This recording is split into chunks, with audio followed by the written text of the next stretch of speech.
हम जीते जी अपना बेइज्जती के कबो ना भुलाई।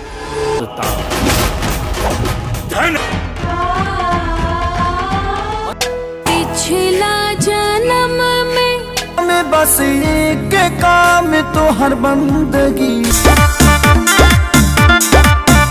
भाई लोग नमस्कार। जी हाँ दोस्तों, खेसारी लाल यादव जी का जिस फिल्म का ट्रेलर का आप लोग काफ़ी दिनों से इंतजार कर रहे थे, फाइनली आप लोग के बीच में रिलीज होने जा रहा है। जी हाँ दोस्तों, डोली सजा के रखना, इस ट्रेलर को आप लोग के बीच में कल सुबह में 6:30 में इस ट्रेलर को रिलीज़ किए जाएंगे। तो जी हाँ दोस्तों, SRK म्यूजिक से इस ट्रेलर को सुबह में 6:30 में रिलीज़ किए जाएंगे, जिस फिल्म का नाम है डोली सजा के रखना। जी हाँ दोस्तों, फिल्म में नजर आएंगे आप लोग का चहेता ग्लोबल स्टार खेसारी लाल यादव जी और उनका साथ में अमरपाली दुबे जी। जी हाँ दोस्तों, ये फिल्म एक्शन और लव स्टोरी टाइप का फिल्म है। फिल्म काफ़ी ज़बरदस्त लेवल का, और इस फिल्म को जो है आप लोग के बीच में बहुत जल्दी सिनेमा घरों में रिलीज़ किए जाएंगे। जी हाँ दोस्तों, ट्रेलर तो आप लोग कल सुबह में देखेंगे, इसके बाद ही पता चलेगा कैसा गाना है। और आशा करते हैं दोस्तों, इस फिल्म में बहुत सारे गाने हैं जो कि एक से एक हाई लेवल का हिट सॉन्ग है।